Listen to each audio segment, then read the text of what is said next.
শুক্রবারের খাবারের মেনু মানে সব পছন্দের আইটেম। পুঁই পাতা দিয়ে খিচুড়ি আমার যে কি পছন্দের, এমন কোনো বাসা নাই যে বাসাতে একবেলা অন্তত নিজেদের পছন্দের খাবার না হয় এই শুক্রবার। আর আমার বাসায় তো আমি আছি, সকাল দুপুর রাত 3 বেলাতেই মনে চায় পছন্দের খাবারই হোক। পছন্দের খাবার মানে যে শুধু বিরিয়ানি হবে সবসময় এমনটা কিন্তু না, আমাদের তো আরো অনেক পছন্দের খাবার থাকে, সেগুলোকেও সুন্দরভাবে পরিপাটি করে ট্রাই করতে পারি এই শুক্রবারে। আমার নিজের মন মেজাজকে খুশি রাখতে আমার কাছে আয়োজন করতে অনেক ভালো লাগে। আমরা যেটুকুই করি ওইটুকু যদি একটু আয়োজন করে সুন্দর করে পরিপাটি করে করি তাহলে কিন্তু সেটা অনেক বেশি মজার লাগে। আমি যখন রান্না করি তখন যাই রান্না করি আমার কাছে উৎসব লাগে। অনেকেই আছে যে কোনো ক্ষেত্রে নিজের সবচেয়ে পছন্দের জিনিসটা না হলে সেটা নিয়ে আর কথা বলে না অ্যান্ড সেটা নিয়ে চুপ করে থাকে, কিন্তু আমার কাছে মনে হয় যে আমার পছন্দের জিনিসটা আমাকেই তৈরি করতে হবে। এই যেমন আমার আম্মু খিচুড়ি রান্না করলো অ্যান্ড আম্মু চেয়েছিল এটা ডিম খিচুড়ি হবে, কিন্তু আমার কাছে তো পুঁই শাকের খিচুড়িটা মজা লাগে। সো আমি আমার মতো করে বললাম যে আমি পুঁই শাকের খিচুড়ি রান্না করবো অ্যান্ড পুঁই শাকটা আমি নিজেই রান্না করি।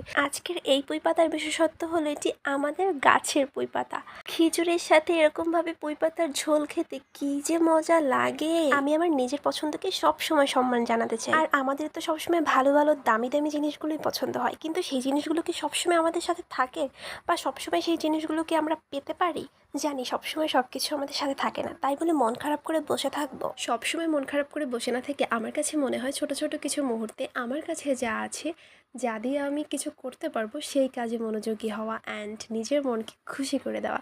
আসলে ভালো থাকার বা খুশি থাকার, আনন্দে থাকার মনোভাবটাই হচ্ছে আসল। সাধারণ কিছু দিয়েও আমাদের ভালো সময় পার করতে হয়, কারণ ভালো সময় কখনো আপনার কাছে এসে বসে থাকবে না, সেটাকে আপনাকেই নিয়ে আসতে হবে। যখন একটা বিষয় নিয়ে আপনি অনেক আশাবাদী হবেন অ্যান্ড অনেক স্ট্রাগল করবেন তখন কিন্তু ওই বিষয়টা আপনাকে হোপলেস করবে না, আর যদি হোপলেস করেও আপনি অনেক ভালো একটা অভিজ্ঞতা পাবেন, যেটা হচ্ছে আপনার লাইফকে আরও বেশি সমৃদ্ধ করে তুলবে। তাই আমার মনে হয় আমি অনেক বেশি চ্যালেঞ্জ নেই অ্যান্ড চ্যালেঞ্জ নিলে আমি নতুন নতুন অনেক কিছু শিখতে পারবো। যেমন পুঁই শাকটা তো আমরা ওভারঅল সবাই খেয়ে থাকি, কিন্তু পুঁই শাকটাকে একটু নতুনভাবে ভিন্নভাবে যদি রান্না করা যায় অ্যান্ড পুঁই শাকের মতো অনেক আইটেম থাকে যেগুলোকে একটু নিজের মতো করে নিজে নিজে ট্রাই করা যায়, নিজে নিজে একটু নতুন নতুন কিছু অ্যাড করা যায়, সেভাবে যদি করা যায় তাহলে কিন্তু নিজের কাজের যে উদ্দীপনা থাকে ওইটাও বাড়ে অ্যান্ড সৃজনশীলতাটাও প্রকাশ পায়। অ্যান্ড যদি ভালো নাও লাগে খেতে তারপরও হচ্ছে নিজের একটা যে মনে হয় যে আমি এই কাজটা করছি অ্যান্ড আমার নিজের যে জিনিসটা থাকে সবসময় নিজের আত্মকেন্দ্রিকতার যে ব্যাপারটা থাকে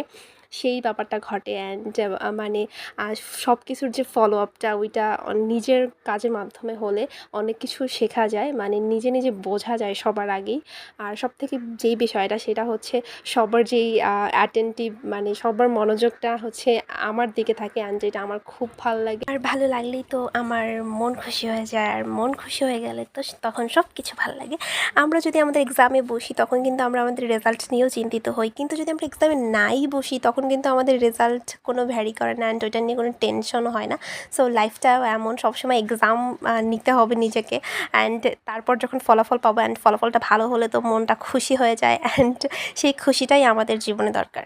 আজকের ভিডিও এই পর্যন্তই, কথা হবে অন্য কোনো ভিডিওতে। Till then, stay with my page, stay with my channel. Goodbye.